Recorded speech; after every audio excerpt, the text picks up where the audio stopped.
नमस्ते मित्रों। कथा निधि चैनल पर आपका बहुत बहुत स्वागत है। हमारी आज की कहानी का नाम है वचन मत देना। मुझे पछतावा है कि मैं माँ के कहने में चलता रहा, उनकी धन की भूख के आगे सामने रखे हीरे को भी पहचान ना सका।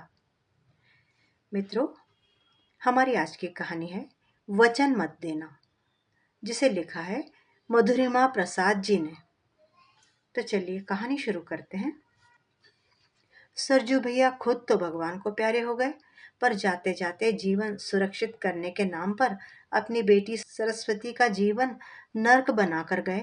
साथ ही अपने लंगोटिया या रामबरन के इकलौते बेटे ललन का भी। सरजू के लंगोटिया यार यानी रामबरन सीधे साधे पिता थे। उधर सरजू की भी इकलौती बेटी थी। सरजू और रामबरन की बचपन से बड़ी गहरी दोस्ती थी। दोनों मध्यम वर्गीय परिवारों से थे। इंटर तक की पढ़ाई दोनों ने साथ साथ की थी, पर आगे चलकर समय और परिस्थितियों ने दोनों को दूर कर दिया था। रास्ते की दूरियां तो बनी हुई थी, पर दोनों के दिल सदा एक दूसरे के समीप ही रहे। जवानी की दहलीज पर खड़े हंसते खेलते सरजू के परिवार पर अचानक गाज गिर पड़ी। सरस्वती 5 साल की भी पूरी नहीं हुई थी कि उसकी माता का स्वर्गवास हो गया। सज्जू की आयु अभी मात्र 30 वर्ष की थी। समाज के चलन, दुनियादारी और छोटी बच्ची के लालन पालन का हवाला देकर सरजू पर बहुतों ने दबाव बनाया, पर सरजू ने किसी की नहीं सुनी। दूसरा विवाह करके सरस्वती को सौतेली माँ के आंचल में डालना किसी भी हालत में नहीं स्वीकार किया। सरजू ने बेटी को माँ बाप दोनों का प्यार देकर बड़े नाजों से पाला था। सरस्वती 25 वर्ष की हुई तो सरजू ने उसके लिए वर की तलाश प्रारंभ कर दी, पर विधि का विधान कुछ और ही था। अनायास सरजू बीमार हो गया।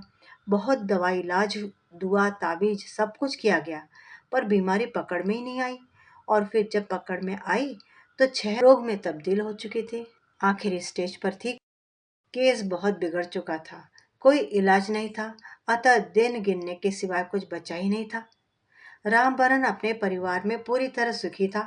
कपड़े का व्यवसाय बढ़िया चल रहा था। पिता व्यवसाय चलाते थे। पुत्र ललन एक शुगर मिल में मैनेजर के पद पर कार्यरत था। तनख्वाह तगड़ी थी। मिल मालिक एक ऊंची हैसियत वाले व्यक्ति थे। उनके और भी कई तरह के कारोबार थे। 2 संतानें थी, एक बेटा और एक बेटी। दुर्भाग्य से बेटा मानसिक रूप से अस्वस्थ था। बेटी ही उनके सारे कारोबार में देखरेख करती, वह हाथ बटाती। ललन एक मेहनती और ईमानदार व्यक्ति था, इसीलिए मालिक मालिक की उस पर विशेष कृपा बनी रहती थी, और उनकी बेटी अंजना की भी। वह दिन प्रतिदिन ललन के करीब आती जा रही थी। उसका साथ पाने के लिए तरह तरह के बहाने तलाशती रहती थी। कभी हिसाब किताब देखने के समझने के बहाने, कभी जांच पड़ताल करने के नाम पर किसी व्यापारी दौरे पर जाने के बहाने। बस उसके निकटता पाना चाहती थी। ऐसा नहीं कि ललन आकर्षित नहीं था, लेकिन वो बहुत सोच विचार और सूझबूझ वाला इंसान था। वो नहीं चाहता था कि उसका आकर्षण उसके लिए एक दिन दर्द की गांठ बन जाए। दोनों परिवारों में हैसियत के आधार पर जमीन आसमान का सा अंतर था। सब कुछ सुचारू रूप से चल रहा था कि एक दिन सरजू का फोन रामबरन के पास आया। उसने अपनी बीमारी का हवाला देते हुए बड़ी ही मायूसी से उसे अपने पास बुलाया था। रामबरन बेटे को साथ लिए जो पहली बस मिली, उसी से गोरखपुर के लिए रवाना हो गया। सरजू ठट्ठर सी देह लिए बिस्तर पर पड़े हुए था। शरीर निर्जीव सा हो रहा था। उसकी कराह रामबरन के हृदय में तीर से चुभी। हर खांसी में खून आ रहा था। उल्टी भी खून से भरी हो रही थी। रामबरन समझ गए कि यह उसकी आखिरी घड़ी है, लेकिन जाने से पहले सरजू क्या कर जाएगा, इसका रामबरन को भला कहाँ पता था। आधी रात के समय यकायक सरस्वती की चीख से बगल के कमरे में सोए रामबरन और लल्लन जाग पड़े और दौड़े हुए उनके कमरे में पहुंचे तो सरजू को खून की उल्टी हो रही थी। आंखों से बहती जलधारा को आंचल से पोंछती हुई सरस्वती एक प्लास्टिक का टब उनके सामने लगाए हुए थी। रामबरन ने टब उसके हाथों से ले लिया। लल्लन सरजू की पीठ सहला रहा था। उल्टी कर चुकने के बाद उन्हें कुल्ला करवाकर जब लिटाया गया तो वे कुछ बेहतर महसूस कर रहे थे। रामबरन सब जानते समझते हुए भी झूठा आश्वासन देते हुए बोले, घबराओ नहीं सरजू भैया, अब तुम ठीक हो जाओगे। गंदा खून निकल गया, थोड़े दिन की दवा से तुम चलने फिरने लायक तो हो ही जाओगे। सरजू खुद समझदार था, मुस्कुराकर बोला, भैया रामबरन, हमारे दिन तो पूरे हो गए, जाने का कोई दुख भी नहीं है, पर सरस्वती का कुछ नहीं हो पाया, आत्मा में यही तड़प बनी रहेगी। रामबरन ने सरजू का सिर सहलाकर भरे हुए गले से कहा, काहे भैया, काहे आत्मा को कष्ट देते हो, उसका चाचा तो है ना। बस रामबरन का इतना कहना था कि सरजू ने उसका हाथ अपने दोनों हाथों में थाम लिया और लगभग गिड़गिड़ाते हुए बोला, सच कह रहे हो भैया, मेरे बाद तुम ही तो इसके सिर पर हाथ रखोगे। पल भर ठहर कर पुनः बोला, मुझे एक वचन दे सको तो मैं आसानी से इस दुनिया से जा सकूं। रामबरन भला क्या जानते थे कि यही एक वचन उनके परिवार की पूरी रूपरेखा ही बदल डालेगा। उन्होंने सरजू के सिर पर हाथ फेरते हुए बड़े अपनत्व के साथ कहा, अरे कहो ना भैया, इतनी दुविधा में क्यों पड़े हो, क्या हमारा तुम्हारा कुछ बाटा है। मेरी बेटी को किसी अच्छे घर की बहू बनवा देना, कहकर अपने गमछे में मुंह छुपाकर सुबक पड़े थे सरजू। उधर रामबरन बिना आगा पीछा सोचे पूरी तरह भावना में बह गए। हाँ हाँ सरजू भैया, उसकी चिंता आप न करो, उसे तो मैं अपने घर की बहू बना लूंगा। अपनी ही धुन में दोस्त के प्यार में डूबे हुए रामबरन इतनी बड़ी बात कह गए तो दूसरे पल उनकी नजर पास खड़े बेटे पर पड़ी, जिसके चेहरे पर हवाइयां उड़ने लगी थी। पिता की दृष्टि अपने चेहरे पर पड़ते ही वह तुरंत कमरे से बाहर निकल गया। पीछे पीछे ही रामबरन भी बाहर निकले, पर अभी वे ललन से कुछ बात कहते कहते कि सरस्वती की आवाज से वापस सरजू के पलंग की ओर दौड़ गए। सरस्वती बार बार, बाबूजी, बाबूजी, बाबूजी कुछ बोलते क्यों नहीं, कुछ तो बोलिए, कहे जा रही थी। पर बाबूजी होते तब तो बोलते ना, वो तो इस संसार को छोड़कर कहीं बहुत दूर जा चुके थे। रामवरण और ललन सरस्वती को साथ लिए जब अपने घर पहुंचे तो रामवरण की पत्नी सुलभा कुछ अचंभित तो हुई, पर बोली कुछ नहीं। थोड़ा सुस्ताने पर पानी वानी पी चुकने के बाद जब ललन अपनी ड्यूटी पर चला गया तो पति पत्नी के आपस में बातचीत हुई। सत्य से अवगत होने पर सुलभा आश्चर्यचकित रह गई, उसे लगा उसके ऊपर कोई बड़ा पहाड़ गिर पड़ा है। सरस्वती एक बहुत ही साधारण रूप रंग की लड़की थी, जबकि सुलभा ने अपनी बहू के रूप में जिस रूपवती कन्या की कल्पना की थी वह बिल्कुल ही अलग थी। सरस्वती उनके बनाए उस अनुमानित फ्रेम में कहीं से भी नहीं समा पा रही थी, लेकिन जो होना था वो तो हो ही चुका था। पत्नी और पुत्र की अनिच्छा के बावजूद रामबरन को सरजू को दिया हुआ वचन तो निभाना ही था, अपनी बात तो रखनी ही थी। आखिर ऊपर जाकर भी तो उन्हें कुछ जवाब देना था। ललन अपनी छुट्टी का काम निपटाने में लगा हुआ था कि चपरासी ने आकर अंजना मैडम का बुलावा सुना दिया। अंजना ने बिना किसी भूमिका के कहा, ऐसा है मैनेजर साहब, काली पहाड़ी वाली मिल के मजदूरों ने हड़ताल कर दी है, हमें वहां चलना पड़ेगा। फिर यकायक ललन के चेहरे को पड़ती हुई सी बोली, क्या बात है मैनेजर साहब, आप कुछ परेशान से लग रहे हैं, सब ठीक तो है ना, कोई दिक्कत हो तो बताइए। नहीं नहीं मैडम, कोई बात नहीं, सब ठीक ही तो है। लल्लन जैसे नींद से जागा और निरर्थक सहज होने का प्रयास करते हुए बोला, गुड, तो चलिए, गाड़ी तैयार है। मुस्कुराते हुए अंजना अपना पर्स उठाकर दरवाजे की ओर बढ़ गई। ललन मरे मन से अपनी नौकरी कर रहा था, क्योंकि नौकरी तो करनी ही थी। इधर राम बरन जल्दी से जल्दी ललन और सरस्वती को पक्के बंधन में बांध देना चाह रहे थे, क्योंकि एक कुंवारी लड़की का इस तरह से घर में रहना चर्चा का विषय बन सकता था।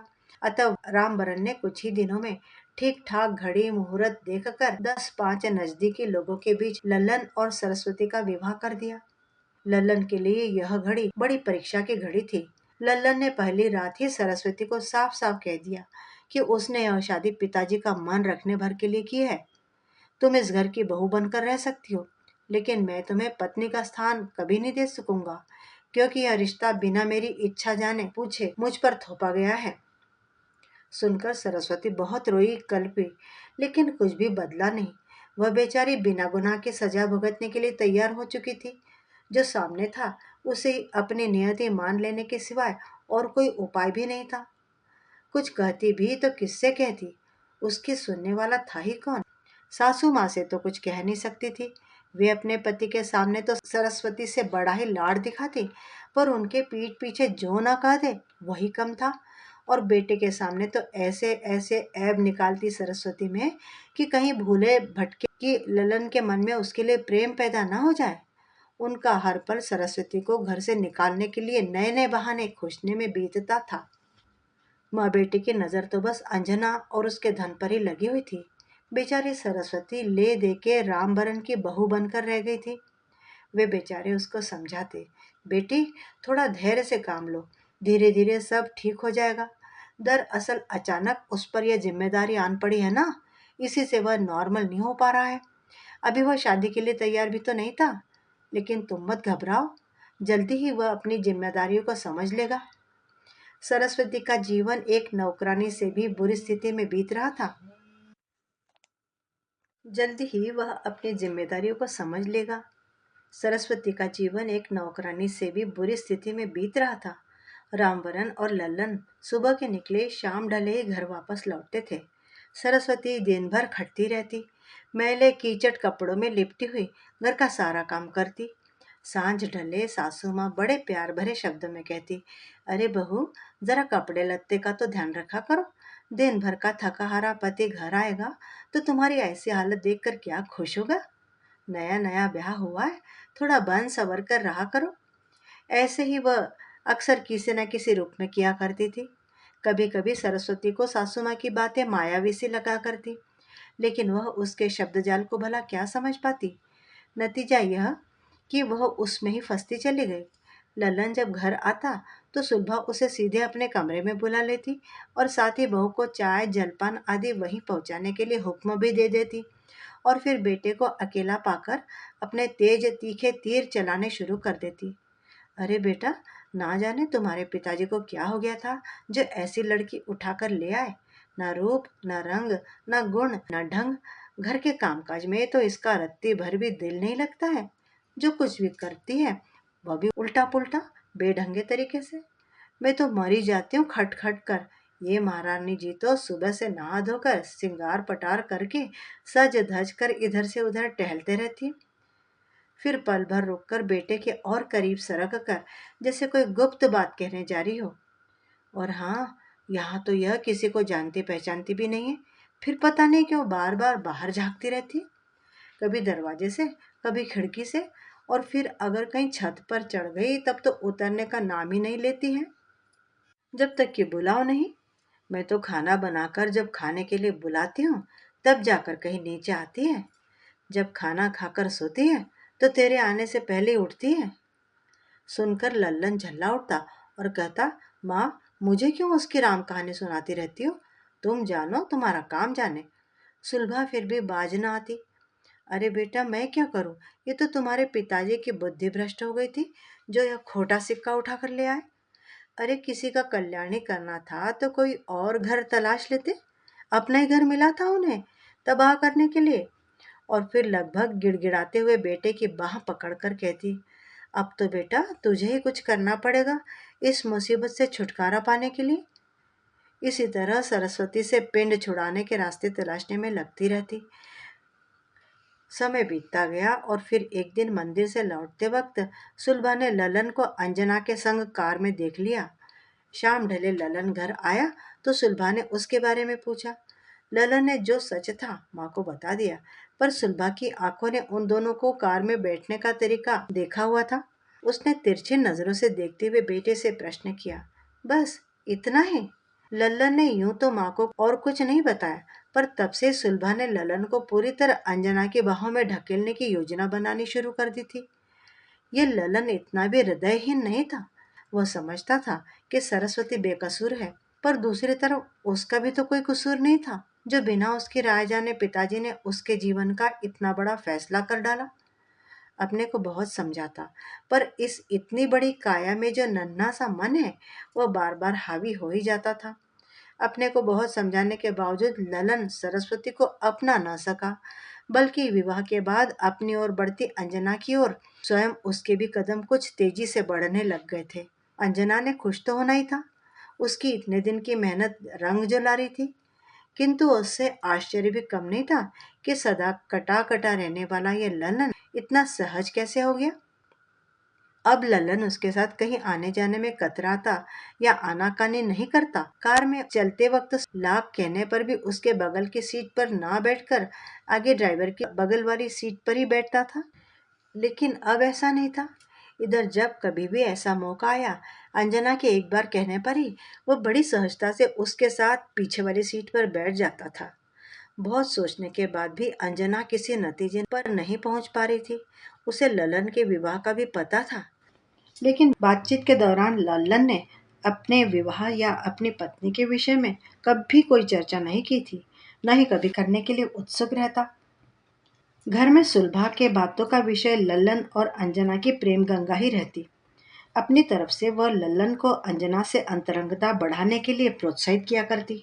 कभी बेटे से अंजना को घर लिवा लाने को कहती, कभी वह स्वयं आ पहुंचती तो खूब जमकर चाय नाश्ता कराती। साथ साथ उसके सम्मान में, उसके गुणों के बखान में खूब बढ़ चढ़ के बोलती। सरस्वती को बुरा तो बहुत लगता, पर वह शांत बनी रहती। जब उसका पति उसका नहीं था तो भला ऐतराज करती भी क्यों?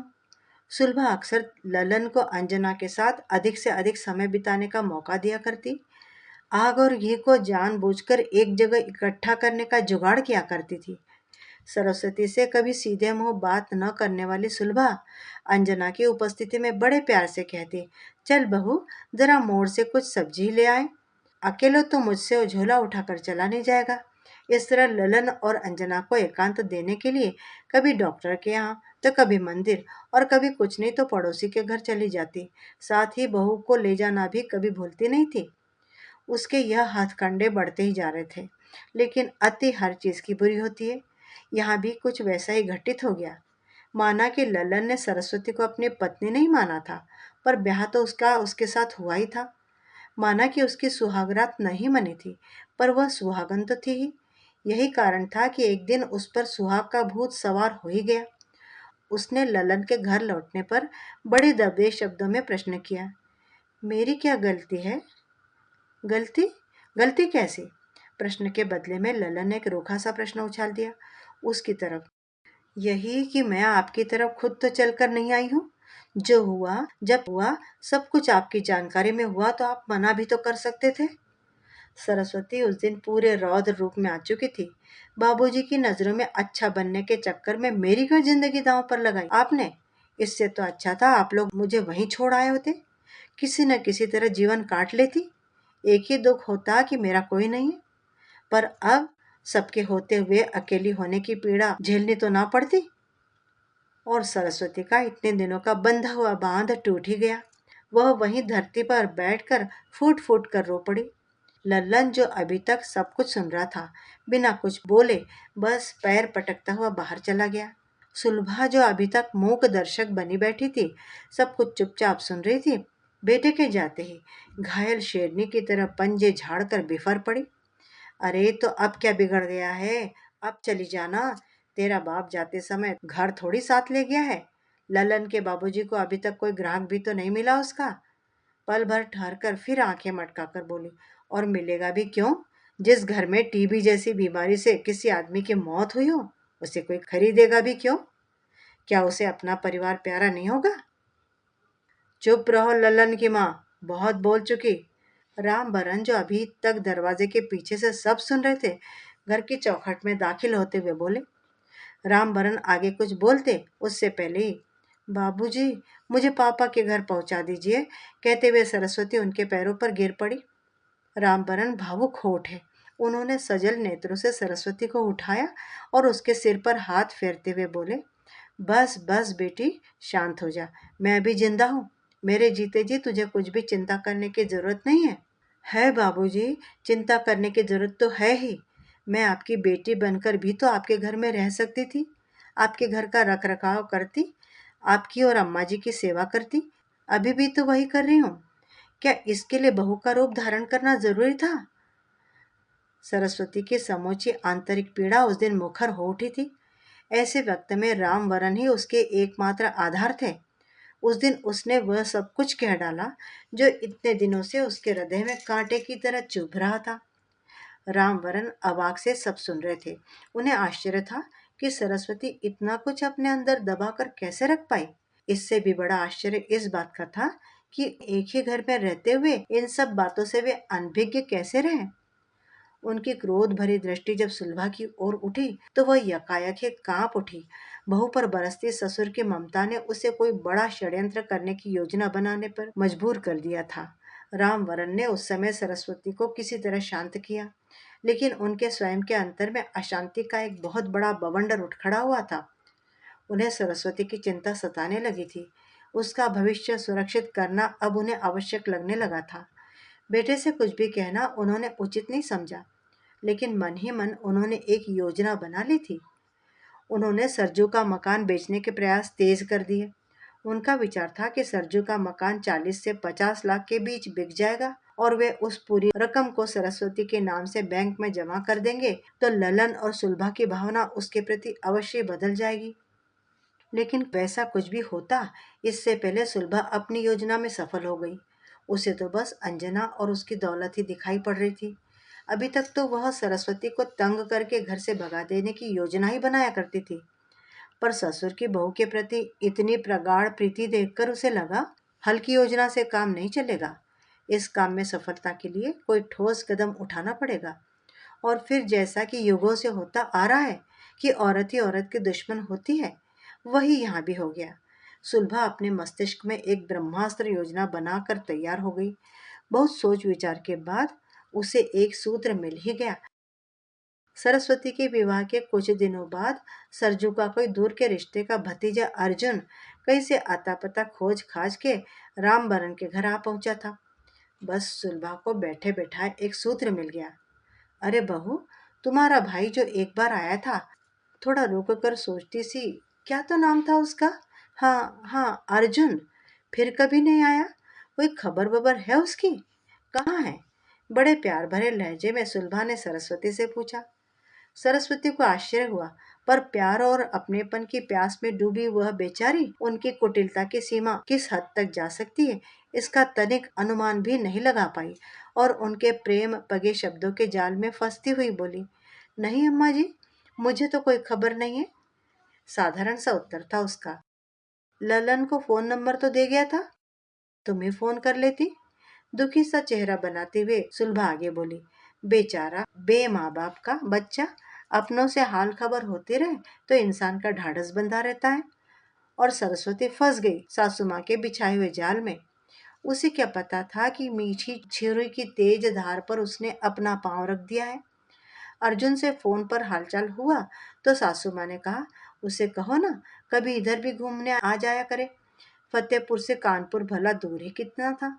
अर्जुन का आना जाना चालू हुआ तो सुलभा के मीठे बोलों और सरस्वती के बनाए स्वादिष्ट भोजन और अपनेपन ने उसे ऐसा बांधा कि उसका आना जाना बढ़ता ही चला गया। बहन का घर उसे अपना ही घर लगने लगा था। सरस्वती को भी अच्छा लगता था कि उसके जीवन के मनहूस दायरे में कोई अपना तो मिला जो निश्चल निष्कपट भाव से दो बातें करता है।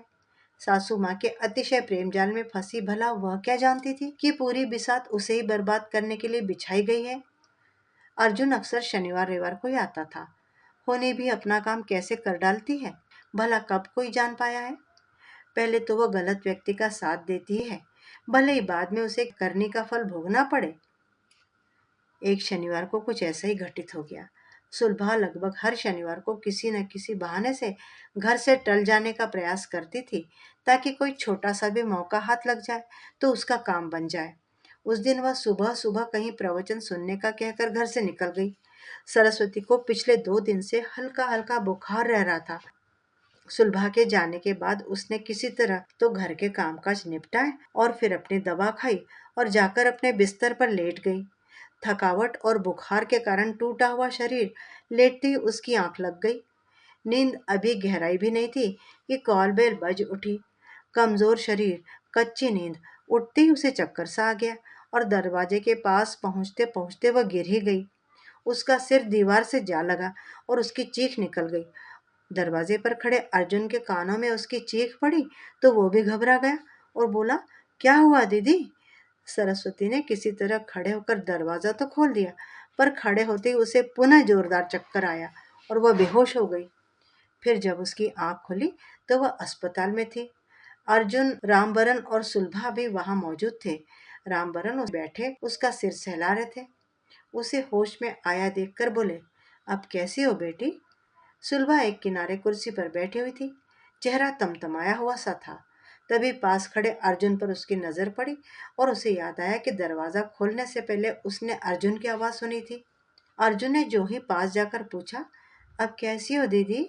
बस फूस में लगी आग की तरह उबल ही तो पड़ी सुलभा।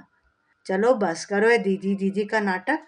बहुत धूल झोंक चुके तुम सबकी आंखों में, भाई बहन का नाटक करके। बेचारा ललन जाने कैसे इतने दिन से बर्दाश्त कर रहा है ये सब, और आज तो हद ही हो गई है। घर पर हम सब अड़चन थे ना, इसीलिए चोट का बहाना बनाकर अस्पताल ही उठा लाया कि यहाँ तो एकांत मिलेगा ही। राम वरण भौचक्के थे। पत्नी के इस रूप की तो उन्होंने कल्पना तक नहीं की थी। उधर अर्जुन बेचारा पानी पानी हुआ जा रहा था। जिस सरस्वती को वह बचपन से बड़ी बहन की तरह मानता चला आया था, उसी को लेकर इतना घृणित आरोप। अब अपनी सफाई में वह बोले भी तो क्या। चुपचाप रामवरण के सामने सिर झुकाए खड़ा हुआ था। तभी रामवरण की आवाज उसके कानों में पड़ी। उसके सिर पर हाथ रखकर उन्होंने कहा था, तुम्हें दुखी होने की जरूरत नहीं है बेटा। फिर पत्नी को लाल लाल आंखों से घूरते हुए बोले, मैं इस सब के पीछे की पूरी कहानी को अच्छी तरह से जानता हूँ सुलभा। तड़प कर सुलभा वार्ड के बाहर निकल गई और सीधे घर चली आई। घर आकर देखा तो ललन आ चुका था।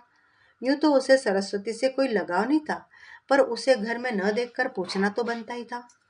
बस फिर क्या था, सुलभा की तो पांचों उंगलियां घी में थी। बेटे को भरपूर समझाया, लेकिन बिना किसी पक्के सबूत को हाथ में लिए कोई बात दमदार तो हो न पाती। इसलिए सुलभा ने अपने आप को और भी नीचे गिराने में कमी नहीं की। सरस्वती की सभी रिपोर्ट्स आने तक अस्पताल में रुकना था सरस्वती को। यही सुलभा ने अपनी गुट्टी फिट कर ली। सरस्वती की रिपोर्ट्स के साथ सुलभा सरस्वती को भी अस्पताल से ले आई थी। रिपोर्ट के अनुसार वह गर्भवती थी और वही कारण उसके चक्कर और बेहोशी का भी था। सरस्वती के सिर पर तो पहाड़ी टूट पड़ा था, क्योंकि उसके अनुसार तो यह सरासर झूठ था। उधर लल्लन पर इस ब्रह्मास्त्र ने अपना कमाल दिखाई दिया। उसने तत्काल सरस्वती को घर से निकाल देने की घोषणा कर दी। बेचारे रामवरण पूरे विश्वास के साथ संपूर्ण घटना चक्र को एक षड्यंत्र मानते हुए भी ना कुछ कर पाए, ना कुछ बोल पाए, और हार कर सरस्वती को साथ में लेकर गोरखपुर चले गए। आखिर सरस्वती उनकी जिम्मेदारी थी। सरजू के घर का ताला एक बार फिर खुल गया। सरस्वती बीए पास थी। उसने बीएड भी किया हुआ था। रामवरण ने उसे कई जगह आवेदन दिलवा दी और तत्काल उसके रहन सहन की व्यवस्था भी कर दी। रामवरण घर वापस लौट आए। उनकी वापसी पर माँ बेटे दोनों ने उनसे कोई सवाल नहीं किया, ना उन्होंने ही अपनी तरफ से कुछ कहा। घर का वातावरण तनावपूर्ण था। आवश्यक बातों के अलावा आपस में कोई बातचीत नहीं होती थी। उधर सरस्वती गोरखपुर में रहते हुए भी पूर्णतः रामवरण के ही संरक्षण में थी, जिसकी खबर सुलभा और ललन को कानो कान नहीं थी। हर काली रात के बाद सुखद भोर का आगमन तो होता ही है। सरस्वती की भी भगवान ने सुन ली और जल्द ही उसे एक जूनियर हाई स्कूल में नौकरी मिल गई। रामवरण ने चैन की सांस ली। सरस्वती के जीवन की गाड़ी चल निकली, पर फिर भी रामवरण उसका पूरा ध्यान रखते थे। उनका हाथ उसके सिर पर बराबर बना ही रहा, क्योंकि उसे तो उन्होंने अपनी जिम्मेदारी मान ही लिया था। सुलभा अपनी योजना को मूर्त रूप देने में लगी हुई थी। इसके लिए ललन का सरस्वती से तलाक होना जरूरी था। इसलिए वह ललन पर तलाक के लिए बराबर दबाव बना रही थी। उसकी मंशा थी कि जल्दी से जल्दी तलाक हो जाए तो अंजना भारी भरकम दहेज के साथ उसके घर बहू बनकर आ जाए। पर लल्लन था कि किसी न किसी बहाने से टाल जाता था। सुलभा कुछ समझ ही नहीं पा रही थी कि आखिर मामला क्या है। चोर की दाढ़ी में तिनका वाली हालत हो रही थी। उसे संदेह हो रहा था कि कहीं ललन को असलियत का पता तो नहीं चल गया। कुछ हद तक उसका संदेह सही भी था, क्योंकि भले ललन ने उसे अपनी पत्नी के रूप में स्वीकार नहीं किया था, पर उसे चरित्रहीन मानने के लिए भी उसका मन तैयार नहीं था। यही कारण था कि वह इस पूरे घटनाक्रम में खुद को किसी न किसी रूप में दोषी मान ही रहा था, और जोश में आकर उठाए गए कदम ने उसे हीन भावना से जकड़ लिया था। साथ ही उसे अपनी नौकरी पर भी काले बादल मंडराते नजर आ रहे थे। अंजना का खिंचाव यकायक लल्लन से एक पोस्ट नीचे काम करने वाले राजेश की ओर बढ़ता दिखाई पड़ रहा था। इतना ही होता तो भी गनीमत थी। ललन मैनेजर था, प्रमोशन के कगार पर खड़ा हुआ था। पर अब प्रमोशन लिस्ट निकली तो एक तो उसमें ललन का नाम नदारद था, उल्टा राजेश को पदोन्नत करके सीनियर मैनेजर बना दिया गया था। न चाहते हुए भी लल्लन ने मिल मालिक श्यामा नंदन जी से अपनी फरियाद सुनाई। फरियाद के जवाब में उसे टके भर का जवाब मिला, भाई ये सब तो अंजना मैडम का डिपार्टमेंट है, अपने काम में दखल अंदाजी उसे कतई पसंद नहीं है, इसी से मैं उसके किए पर कुछ बोलता नहीं हूँ। मुंह लगा होने के कारण लल्लन ने कहा, सर मैं इतना पुराना कर्मचारी हूँ, मुझसे जूनियर को मेरे ऊपर बैठाना क्या जायज है? देखो लल्लन, यह जायज नाजायज तुम मुझे मत बताओ। उनकी भाषा में कुछ तल्खी आ गई थी, जिसे लल्लन ने स्पष्ट अनुभव किया। ये सब जांचना परखना तो अंजना मैडम की अपनी सूझबूझ का कमाल है। माना कि तुम एक अच्छे कर्मचारी रहे हो, लेकिन इसका ये तो मतलब नहीं है कि कोई और तुमसे ज्यादा लायक और काबिल हो ही नहीं सकता। अंजना की पारखी दृष्टि कभी गलत निर्णय नहीं ले सकती है। फिर पल भर ठहर कर बोले, वैसे तुम्हारी जगह तो बरकरार है ही, उस पर तो कोई आंच नहीं आई है ना, फिर क्यों परेशान हो? जाओ मस्त रहो। लल्लन चुपचाप वहां से चला आया। सब कुछ साफ था, आगे कुछ कहने सुनने के लिए बचा ही नहीं था। ललन तब से अनमना सा रहने लगा था। अंजना का रुख बदल ही चुका था। अपने व्यवहार के बदलाव को वह छिपाना तो चाहती थी, पर सच्चाई भला कहीं छिप सकती थी? ललन को आभास हो चुका था कि उसकी नौकरी खतरे में पड़ चुकी है। उसने अन्य कई जगहों पर नौकरी के लिए आवेदन भी डाल दिए थे। ललन की मानसिक अवस्था बड़ी अजीब सी हो गई थी। वह ना किसी से कुछ कहता था, ना ही हंसता बोलता था, बस अपने आप में ही घुटता रहता था। एक और रोजी रोटी की चिंता, तो दूसरी तरफ पत्नी के प्रति किए गए अन्याय को लेकर अपराध बोध की भावना से ग्रसित अपने हृदय की व्यथा कहता भी तो किससे? पूरे परिवार का माहौल ही तनावपूर्ण चल रहा था कि एक दिन तो वो हो गया जिसकी कल्पना किसी ने स्वप्न में भी नहीं की थी। रामवरण और लल्लन एक परिचित की बीमार पत्नी को देखने उसी अस्पताल में जा पहुंचे जहां सरस्वती भर्ती की गई थी। कहते हैं कि सत्य कभी हारता नहीं है और झूठ कभी फलता ही नहीं होता। रामवरण को वहां की एक नर्स ने देखते ही पहचान लिया और एकदम से पूछ बैठी, आप सरस्वती के पिता हैं ना? उसकी वाणी में बेचैनी और सुकून एक साथ ही झलक उठे थे। हाँ, वह मेरी बहू है, रामवरण ने सिर हिलाते हुए उत्तर दिया। कैसी है सरस्वती जी? कुछ संदिग्ध सा स्वर था नर्स का और साथ ही आगे बोली, मुझे आपसे कुछ कहना है। दाहिने बाएं पैनी दृष्टि से देखते हुए नर्स ने बड़े आहिस्ते से कहा, यहाँ नहीं, आइए। कहते हुए नर्स गलियारे के थोड़े एकांत स्थान की ओर बढ़ गई। ललन भी साथ साथ आगे बढ़ा तो अपरिचित होने के कारण नर्स ने उसे साथ आने से मना कर दिया। एकांत में पहुंचकर नर्स ने जिस सत्य से पर्दा उठाया, उसने रामवरण के दिमाग में तूफान मचा दिया। बाबूजी, मैं छटपटा कर रह गई थी, कुछ बोल नहीं पाई थी उस समय। सरस्वती जी 2 दिन यहाँ भर्ती रही। आप तो पहले ही दिन आए थे जब टेस्ट वगैरह हो रहे थे। दूसरे दिन तो माता जी ही आई थी और एक नहीं 2-3 बार वे यहाँ आई डॉक्टर मिश्रा से मिलने। फिर रिपोर्ट तैयार होने के बाद डॉक्टर मिश्रा ने सरस्वती जी के रूम में आकर उन्हें माता जी बधाई हो, आप दादी बनने वाली हैं कहते हुए रिपोर्ट थमा दी थी। रिपोर्ट में चक्कर और बेहोशी का कारण प्रेगनेंसी दिखाया गया था। रिपोर्ट देखते ही सरस्वती जी बड़ी जोर से चीखी थी, नहीं नहीं, ये झूठ है। उनकी चीख सुनकर सारा स्टाफ दौड़ते हुए उनके कमरे में पहुंच गया था, पर डॉक्टर मिश्रा ने सबको डांटते हुए वहां से भगा दिया। इसके बाद माताजी ने उन्हें घसीटते हुए बिस्तर से उतारा और लेकर चली गई। पल भर रुककर नर्स ने आगे कहा, यहाँ करीब करीब सबको असलियत का पता लग गया था, क्योंकि डॉक्टर मिश्रा ने जिस समय माताजी से बातें की थी, एक वार्ड बॉय किसी काम से उनके कमरे में पहुंच गया था। उनके वार्तालाप के कुछ अंश उसके कानों तक भी पहुंच गए थे। साथ ही नोटों की गड्डी थमाते हुए साक्षात आपकी पत्नी को उसकी आंखों ने देख लिया था। उसकी तो उसी दिन नौकरी चली गई, बिना नॉक किए केबिन में घुसने के जुर्म में।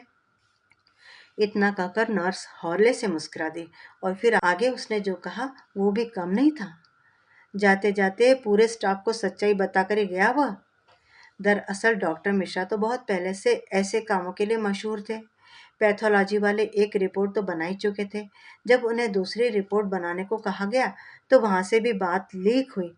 डॉक्टर मिश्रा को जब कुछ खतरा महसूस हुआ तो उन्होंने पूरे स्टाफ को अपने कमरे में बुलाया और टाइट करते हुए कहा कि बात अगर अस्पताल से बाहर गई तो किसी की नौकरी नहीं बचेगी। साथ ही निकाले गए वार्ड बॉय का भी हवाला दिया। और आप समझ सकते हैं कि रोजी रोटी के डर ने सभी के मुंह पर ताला जड़ दिया। आपका पता ठिकाना सब रजिस्टर से गायब कर दिया गया था। इसलिए जिन एक दो लोगों के मन में आप तक पहुंचने की इच्छा थी भी, उनका कोई बस नहीं चला।